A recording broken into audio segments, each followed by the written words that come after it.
That's Tara's theme, and this is Mal Vincent. And there is no question but that this music is the signature of the most talked about, most famous movie ever made. Here's news for you.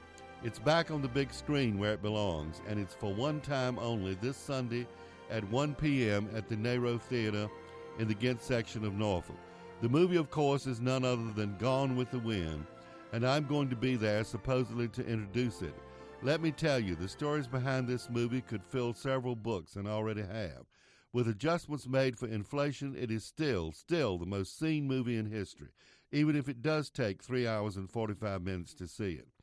And by the way, we'll never be hungry again, although I hear that Scarlett has nothing to offer but turnips in that famous scene. And we're going to learn maybe this time around that Rhett actually does give a damn.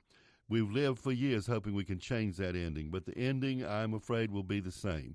Two of my favorite interviews of all time were with members of the cast.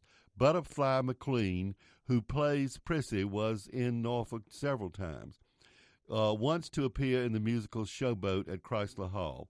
Her famous line that she doesn't know anything about birthing babies is world famous. She tells stories about Miss Vivian and Mr. Clark and how she was quite happy to play what she called a servant girl named Prissy because she was never a servant girl in real life.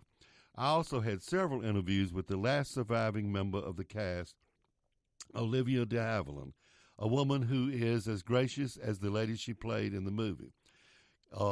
She played, of course, Melanie Hamilton Wilkes, the even-tempered and long-suffering wife of Ashley Wilkes. Today, she is in her 90s and lives in Paris.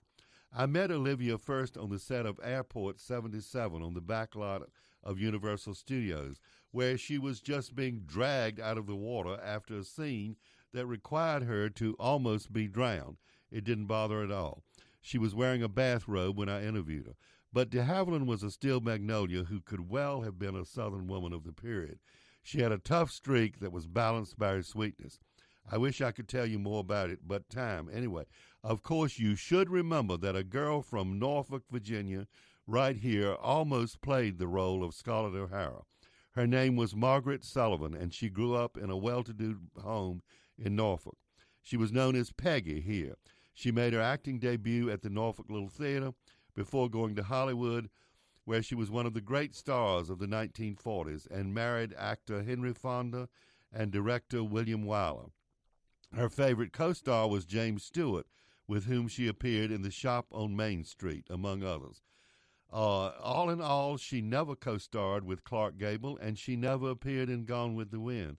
But Margaret O'Sullivan was very independent, and she was one of the few who did not court David O. Selznick for the role of Scarlett. She didn't feel she was right for the part.